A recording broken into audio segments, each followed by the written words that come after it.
The night it all started, I wasn't even planning to check my phone. Emily, my fiancée, was out with her friends celebrating her bachelorette party.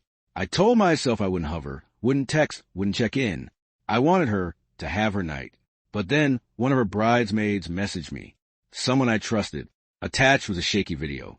And a message that read, asterisk, you deserve to know the truth before it's too late. Asterisk, my stomach knotted instantly. My hands shook as I pressed play. On the screen, I saw Emily, my bride-to-be, my supposed soulmate, her white bride-to-be, sash draped around another man's neck as their lips collided like they had been waiting for that moment all along. Around them, her friends weren't cheering. They were crying, and that somehow made it worse. This wasn't a mistake. This was a performance. Just hours before, she had looked me in the eye and told me, asterisk, you're the best thing that ever happened to me. I can't wait to marry you. Asterisk now, I was staring at proof that those words meant nothing. I barely slept that night. By dawn, I'd watched the video a dozen times, each viewing cutting deeper than the last. My mind spun. How long had this been going on? Did her friends know? Was I about to marry someone who saw me as nothing more than a placeholder? But then, clarity. If Emily could humiliate me on the very night meant to celebrate our future, then she didn't deserve my silence. She deserved consequences. When she came home that morning, sunglasses hiding her eyes, hair tangled, makeup smudgy, tossed her bag on the couch like nothing happened. Morning, babe. Last night was wild. She laughed weakly. I looked at her, my jaw tight. Yeah, looked like you had a great time. The color drained from her face. W, what do you mean? I pulled out my phone, tapped the screen, and let the video play. The room filled with her giggles, her kiss, her betrayal.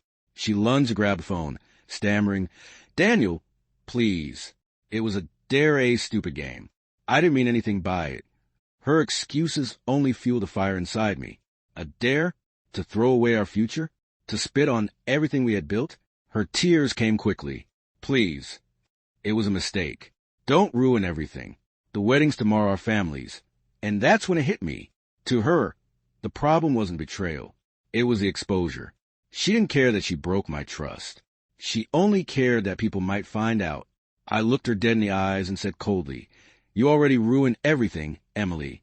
I'm just the one holding the evidence. She begged. She clawed at my arm. But my mind was made up. The next day wasn't going to be her dream wedding. It was going to be the day her lies caught up with her. When the ceremony began, the church was filled with laughter, pastel dresses, proud families. Emily walked down the aisle glowing in her gown. Everyone saw a radiant bride. But I saw a liar. The officiant began his words. Then it was my turn to speak.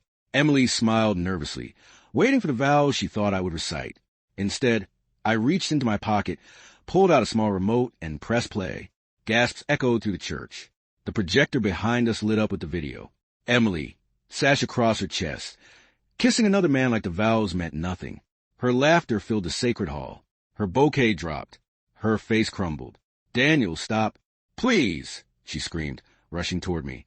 I stepped back, voice steady. This is who you really are. You wanted me to marry you under false pretenses. But today isn't the beginning of our life. Together it's the end of this lie. The crowd stirred. Her parents turned away in shame. Bridesmaids avoided her gaze. And Emily sank to her knees, veil pooling around her like a shroud. I held up the ring, paused, and set it on the altar. I deserve better than this. Consider the ceremony canceled. And then I walked out, leaving her collapsed in front of everyone she had hoped to impress. That morning, Emily wasn't celebrating her marriage. She was facing humiliation, exposure, and the loss of everything she thought she had secured.